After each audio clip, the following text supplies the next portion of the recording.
നമസ്കാരം. Welcome to Geetha's ഭക്തി ഗീതം. വൺ ഡേ വൺ ശ്ലോകം. Shrimad Mahabhagavatam 764th day.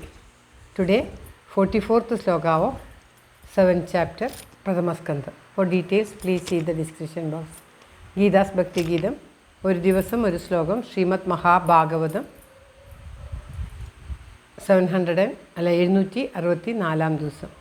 ഇന്ന് പ്രഥമസ്കന്ധത്തിലെ 7ാമത്തെ അധ്യായത്തിലെ 44ാമത്തെ ശ്ലോകം. ഓം നമോ ഭഗവതേ വാസുദേവായ. ഓം ശ്രീകൃഷ്ണ പരമാത്മനേ നമ. ഹരിശ്രീ ഗണപതയേ നമ. അവിഘ്നമസ്തു ശ്രീ ഗുരുഭ്യോ നമ. ഓം തത്സത്. കൃഷ്ണം നാരായണം വന്ദേ, കൃഷ്ണം വന്ദേ വ്രജപ്രിയം, കൃഷ്ണം ദ്വൈപായനം വന്ദേ, കൃഷ്ണം വന്ദേ പ്രദാസുതം.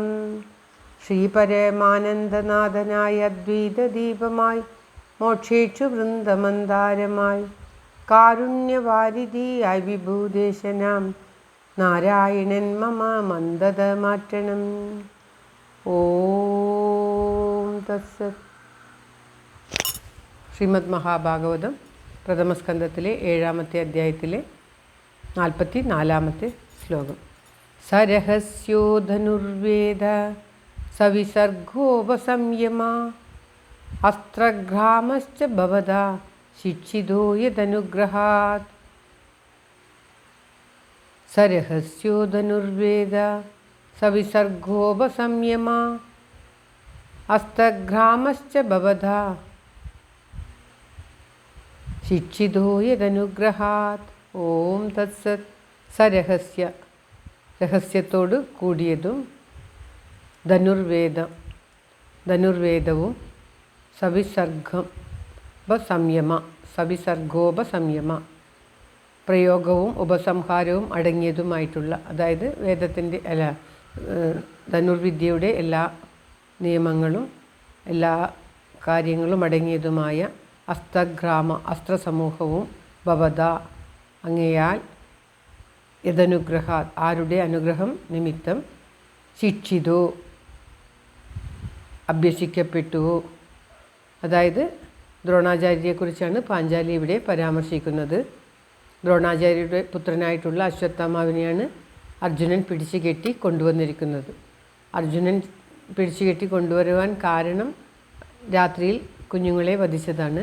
പക്ഷേ അത് മറന്നിട്ട് ഇപ്പോൾ അശ്വത്ഥാമാവിനെ മാത്രം കണ്ടുകൊണ്ട് പാഞ്ചാലി പറയുകയാണ്, ആരുടെ അനുഗ്രഹം നിമിത്തമാണ് അവിടുന്ന് ഈ ധനുർവിദ്യയും അത് പ്രയോഗിക്കാനും ഉപസംഹരിക്കാനും ഒക്കെ പഠിച്ചത്, ആരാണ് അസ്ത്രസമൂഹവും ഒക്കെ ആരുടെ അനുഗ്രഹം കൊണ്ടാണ് നിങ്ങൾക്ക് ലഭിച്ചത്. അടുത്ത ശ്ലോകത്തിൽ അത് പൂർത്തിയാക്കുകയാണ്. അങ്ങനെയുള്ള ആ കഴിഞ്ഞ ശ്ലോകത്തിൽ പറഞ്ഞു, ഈ ഗുരുപുത്രൻ ഗുരുവിന് സമമാണ്, അദ്ദേഹത്തെ അഴിച്ചുവിടൂ, ബന്ധനസ്ഥനാക്കി കൊണ്ടുവന്നതിന് അഴിച്ചുവിടൂ എന്ന് പറഞ്ഞിട്ട് അതിനുശേഷം പറയുകയാണ്, ആരുടെ അനുഗ്രഹം കൊണ്ടാണോ നീ ഇതൊക്കെ പഠിച്ചത്, ആരാണോ നിന്നെ ധനുർവേദവും അസ്ത്രത്തെ സംഹരിക്കാനും പ്രയോഗിക്കാനും ഒക്കെ പഠിപ്പിച്ചതും, അത്രയും രഹസ്യമായിട്ടുള്ള ഈ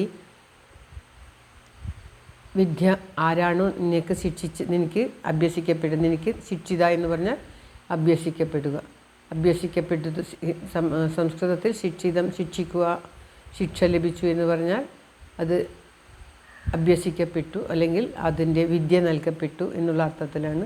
അങ്ങനെ ഏറ്റവും ഗോപ്യമായ മന്ത്രത്തോടു കൂടിയതും പ്രയോഗിക്കാനും മടക്കിയെടുക്കുവാനും വെവ്വേറെ മന്ത്രങ്ങളുള്ളതുമായ അസ്ത്രസമൂഹവും ധനുർവേദവും ആരുടെ അനുഗ്രഹം നിമിത്തമാണോ അങ്ങേക്ക് പഠിക്കാൻ സാധിച്ചത്. ദ്രോണാചാര്യരെക്കുറിച്ച് പറയുകയാണ്. അപ്രകാരമുള്ള ആ ഗുരുവിൻ്റെ പുത്രനെ അഴിച്ചുവിട്ടാലും ദ്രോഹിക്കരുത് എന്നാണ് ദ്രൗപദി ഉദ്ദേശിക്കുന്നത്. ആ ദുഃഖത്തിൽ പോലും ധർമ്മത്തെക്കുറിച്ച് പറയുന്ന ദ്രൗപദിയെ എടുത്തു കാണിക്കുവാൻ വേണ്ടിയാണ് ഈ ശ്ലോകങ്ങൾ നമുക്ക് ഉപയോഗപ്പെടുന്നത്. ഇത്രയും ദുഃഖിതയായി തൻ്റെ പുത്രന്മാർ മരിച്ച ദുഃഖത്തിൽ കരഞ്ഞുകൊണ്ടിരിക്കുന്ന ആ ദ്രൗപദി ഇപ്പോൾ ഇവിടെ ധർമ്മത്തെക്കുറിച്ച് പറയുകയാണ്. ധർമ്മപ്രകാരം ഈ അശ്വത്ഥാമാവിനെ നീ ഇങ്ങനെ കെട്ടിക്കൊണ്ട് വരാൻ പാടില്ലായിരുന്നു എന്നാണ് പറയുന്നത്. വധിച്ച് തല വരാൻ എന്ന് പറഞ്ഞിട്ടാണ് പോയത്. ശ്രീകൃഷ്ണൻ വധിക്കാൻ പ്രേരിപ്പിക്കുന്നുമുണ്ട്. പക്ഷേ അർജുനൻ്റെ ധർമ്മബോധം ആ ഗുരുപുത്രനെ വധിക്കാൻ മനസ്സ് തോന്നിയില്ല. അപ്രകാരം വധിക്കാതെ വിരിഞ്ഞുകെട്ടി കൊണ്ടുവന്നതുപോലും ദ്രൗപദിക്ക് അത്രയ്ക്കും ധർമ്മബോധം കൂടുതലാണ് ദ്രൗപദിക്ക് എന്ന് കാണിക്കുകയാണ് ഇവിടെ. വിരിഞ്ഞു കെട്ടുന്നത് പോലും തെറ്റാണ് എന്നാണ് ദ്രൗപദിയുടെ സൂചിപ്പിക്കുന്നത്. ശ്ലോകം ഒരിക്കൽ കൂടി. സരഹസ്യോ ധനുർവേദ സവിസർഗോപസംയമ അസ്ത്രഗ്രാമശ്ച ഭവതാ ശിക്ഷിതോ യദനുഗ്രഹാത്. ഓം തത്സത്. സർവത്ര ഗോവിന്ദനാമസങ്കീർത്തനം. Govinda Govinda.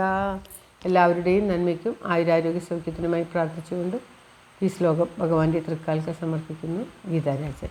Thank you for watching. All the best. Have A very very nice day. God bless you. ദൈവം അനുഗ്രഹിക്കട്ടെ. എല്ലാവർക്കും എല്ലാവിധ ആയുരാരോഗ്യ സൗഖ്യവും നന്മയും ഉണ്ടാകട്ടെ. ഓം തത്സത്.